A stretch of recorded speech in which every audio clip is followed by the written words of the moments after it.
On May 24, 2026, the Bureau of Reclamation confirmed that spring runoff into Lake Powell has been measured at 13% of the long-term normal. The previous worst spring runoff year on record was 2021, at 31% of normal. This year is less than half of the previous worst year ever recorded. Lake Powell today sits at 3,527.76 feet of elevation. That is 23% of full capacity. It is 22 feet above the minimum power pool elevation of 3,490 feet, the level below which Glen Canyon Dam can no longer generate electricity. 22 feet against a runoff inflow of 13% of normal, in a year when the Bureau of Reclamation is preparing to release 1 million acre-feet of emergency water from Flaming Gorge Reservoir, 350 miles upstream, just to hold the line. Here is the question the agency has not been willing to answer in plain language. If Flaming Gorge buys Lake Powell roughly 70 days, and the runoff number is half of the worst year on record, what does the Bureau actually expect Powell to look like in October? You are watching Fractured Ground. Every video on this channel works through one federal document, one peer-reviewed study, or one infrastructure decision, and translates it into household-level consequences. This is what the 13% runoff number means. Lake Powell is the second largest reservoir in the United States by capacity. It sits behind Glen Canyon Dam on the Colorado River, on the Utah-Arizona border, just upstream of the Grand Canyon. At full pool, Powell holds 26.2 million acre-feet of water, enough water to cover the state of West Virginia to a depth of approximately 7 feet. The dam itself is 710 feet tall. The reservoir stretches 186 miles upstream from the dam at full pool. The shoreline at full pool extends nearly 2,000 miles, longer than the entire west coast of the United States. Today's storage is approximately 6.05 million acre-feet, 23% of capacity. That is the lowest May reading in the reservoir's operational history. The previous May low was 3,545 feet, recorded in May 2023. This May is 17 feet lower than that previous record. Glen Canyon Dam's powerhouse generates approximately 1,320 megawatts of electricity at design head, enough to power approximately 5.8 million homes. That power feeds 5.8 million customers across 7 states through the Western Area Power Administration. It is the largest single hydroelectric source in the upper Colorado River Basin. When Powell drops, 2 things happen. First, less water flows downstream into Lake Mead. Second, less electricity flows out to 7 states. The May 24th runoff reading affects both numbers. The Colorado River Basin's snow water equivalent, the standardized measure of how much water is stored in mountain snowpack, feeds the river through spring melt every year. In a normal year, that snow contributes between 8 and 11 million acre-feet of inflow into Lake Powell over the April through July runoff window. The historical record at the U.S. Geological Survey gauge above Lake Powell goes back to 1963, when Glen Canyon Dam first began filling. The unimpaired flow record on the same river goes back further, to 1906, when the first downstream gauges were installed. In 120 years of record keeping, the worst spring runoff into Powell prior to this year was 31% of normal in 2021. The 2026 runoff at 13% is 58% below that previous record. It is also 73% below the 20-year rolling average. To put 13% into household terms, if your salary normally runs $10,000 a month, this year you are bringing home $1,300. That is the inflow situation Lake Powell is facing in 2026. The Sierra Nevada and Rocky Mountain snowpacks both bottomed out in April. The April 1st measurement at Phillips Station in the Sierra Nevada showed no measurable snow, the first April 1st zero reading since 1926. The Colorado River headwaters snowpack peaked at 61% of normal in early March, and then collapsed through April under unusually warm and dry conditions. This is not a slow drought trajectory. This is a step function collapse on a metric that has, until now, been considered a relatively stable annual contribution. The previous 5-year average runoff into Lake Powell was 64% of normal. The previous 20-year average was 83% of normal. The previous 50-year average was 96% of normal. The 13% reading sits 5 standard deviations below the 50-year mean. In statistical terms, the probability of a 13% runoff year occurring under the historical climate distribution is approximately 1 in 3 million. We are no longer operating under the historical climate distribution. The phrase minimum power pool is the precise term for the reservoir elevation below which a dam's turbines can no longer generate electricity. For Glen Canyon Dam, that elevation is approximately 3,490 feet. Below 3,490 feet, the head pressure differential across the dam's penstocks drops below the minimum required for the dam's 8 Francis-type turbines to spin at generating speed. Below 3,370 feet, the reservoir reaches what is called dead pool, the elevation at which no water can pass downstream through the dam's outlet works at all. Lake Powell sits today at 3,527.76 feet.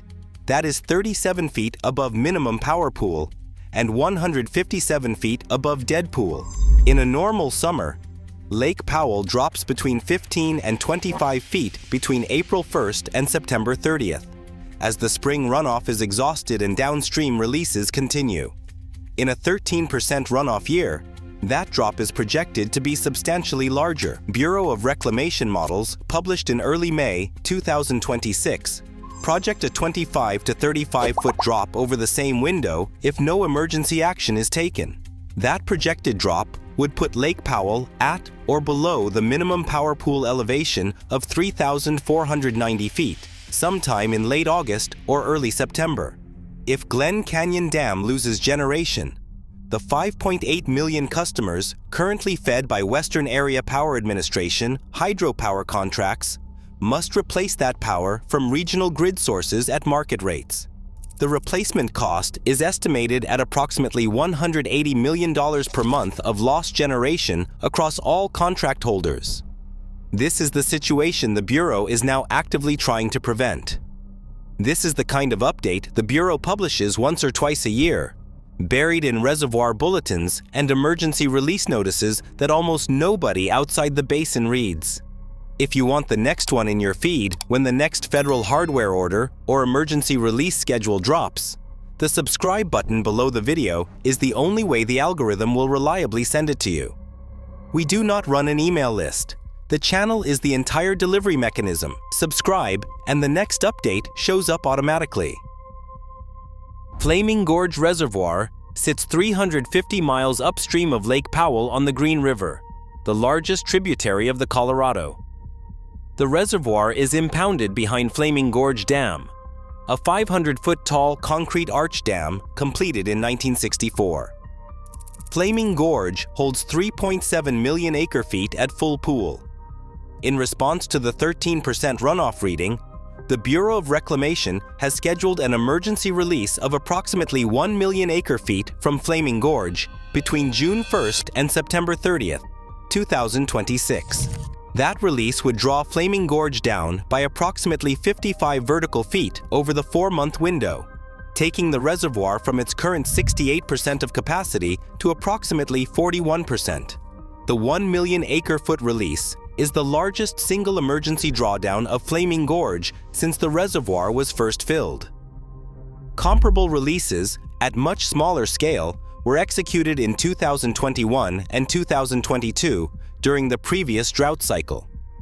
The 2026 release is approximately 3 times the size of the 2022 release. The math on the release is worth showing.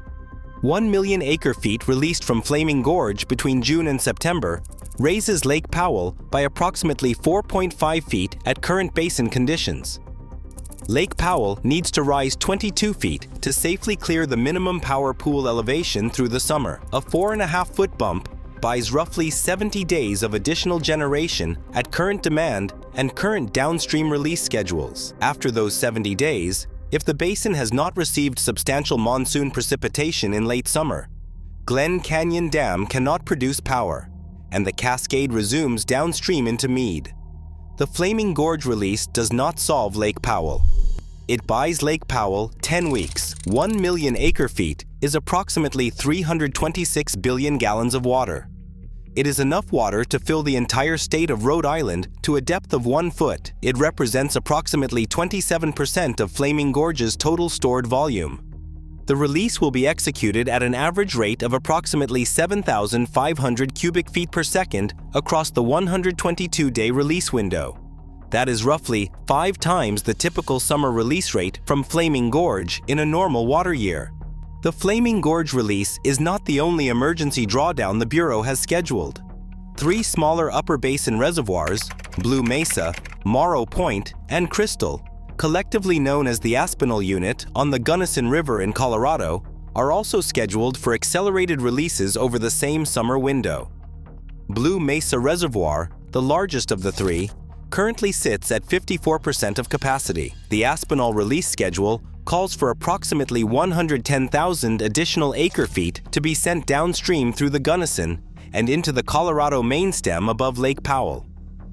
Blue Mesa has been emergency drawn down 4 times since 2021. Each drawdown has reduced the reservoir's tourist economy capacity. The boat ramps at the Southwest Colorado State Park Unit have been progressively lengthened, with the most recent extension in 2023 reaching out an additional 240 feet to keep recreational access viable. The Aspinall releases by Powell roughly an additional 10 to 12 days of generation. Add Flaming Gorge, plus Aspinall, plus several smaller scheduled releases from upper basin units, and the Bureau's total emergency drawdown for 2026 summer operations exceeds 1.2 million acre-feet, more than 1.5% of all water stored in the entire upper Colorado River system. The agency is, in effect, draining the upstream reservoirs to hold the line at Glen Canyon Dam. By the numbers, Flaming Gorge release of 1 million acre-feet, Aspinall Unit releases of 110,000 acre-feet. Strawberry Reservoir, Utah releases paused at 0. Navajo Reservoir, New Mexico releases held at 45,000 acre-feet. Total emergency upper basin reservoir manipulation, approximately 1.2 million acre-feet across 7 separate reservoirs. Combined evaporation loss expected during the emergency releases is approximately 58,000 acre-feet. Combined seepage loss during the release window is approximately 90,000 acre-feet. The Bureau is moving water across 4 states to buy 10 weeks at Glen Canyon Dam. The Colorado River Compact of 1922 divides the river's annual flow between an upper basin, Wyoming, Colorado, Utah, and New Mexico, and a lower basin, Arizona, Nevada, and California. Each basin is allotted 7.5 million acre-feet per year.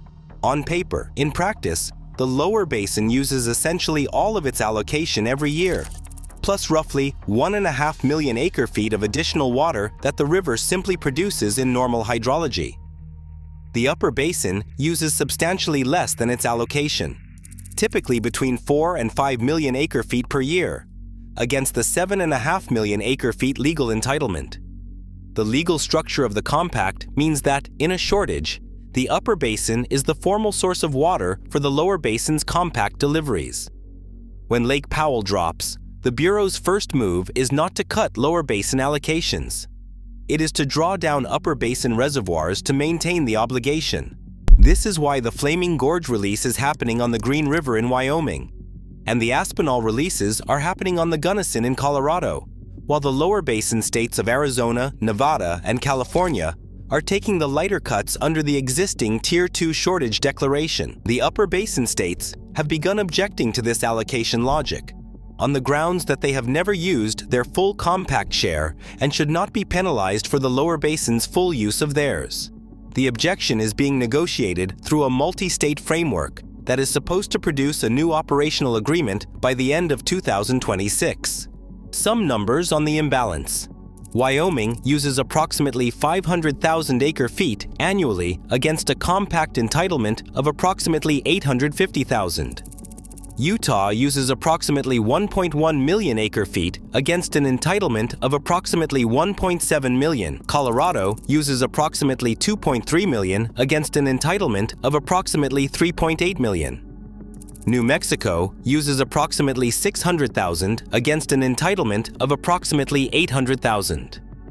Total upper basin usage is roughly 4.5 million acre-feet against an entitlement of 7.5 million. Total lower basin usage is roughly 8.9 million acre-feet against an entitlement of 7.5 million. The legal asymmetry is now the political fight.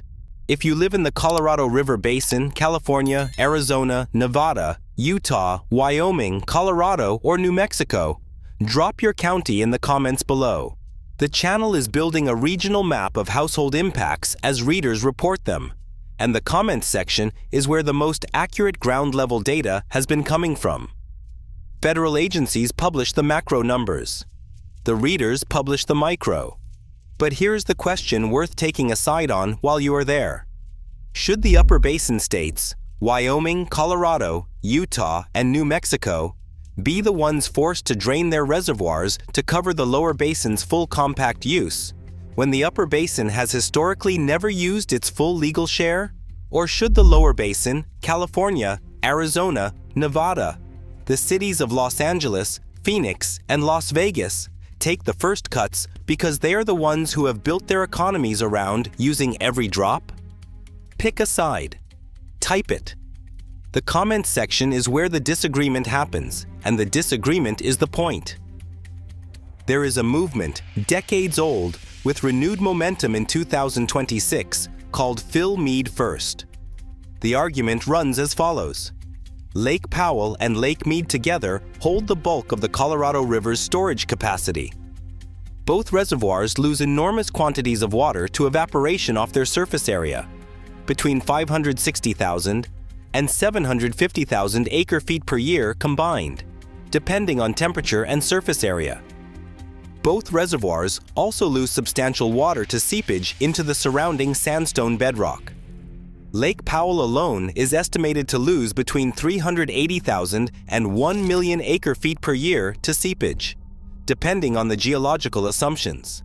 The Fill Mead First proposal would drain Lake Powell entirely, sending all of its water downstream into Lake Mead.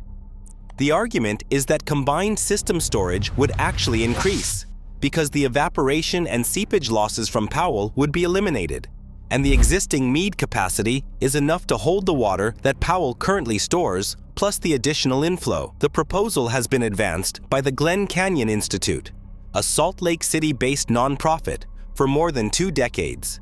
It has historically been considered fringe. As of May 2026, with Lake Powell at 23%, and Glen Canyon Dam 37 feet from minimum power pool, the proposal is no longer considered fringe. The Bureau of Reclamation has not formally endorsed Fill Mead First. The agency continues to publish a position paper that defends maintaining Powell as a buffer reservoir. But the Bureau's own capital expenditures, including the emergency releases, the Hoover Wide Head turbine procurement, and the accelerated upper basin drawdowns, increasingly look like a Fill Mead First operational plan executed without the formal announcement. If Lake Powell continues to drop at the current rate, the conversation in the next 12 months will not be whether to drain Powell.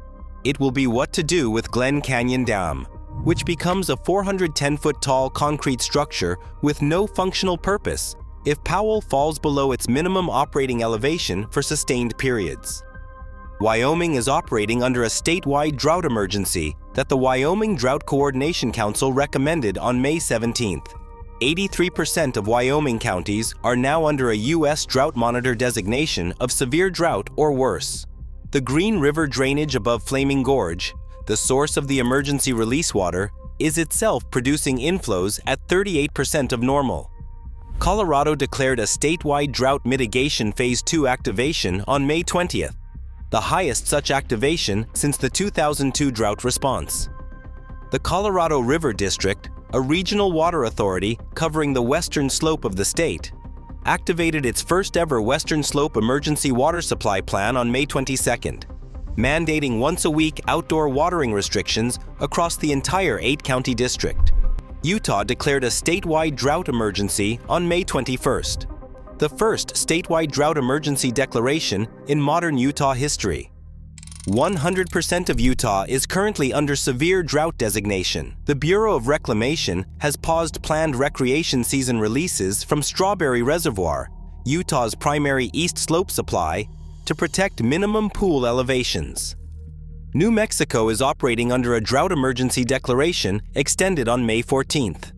Elephant Butte Reservoir, the state's largest, sits at 11.2% of capacity, with federal hydrology models projecting a drop to approximately 2% by August.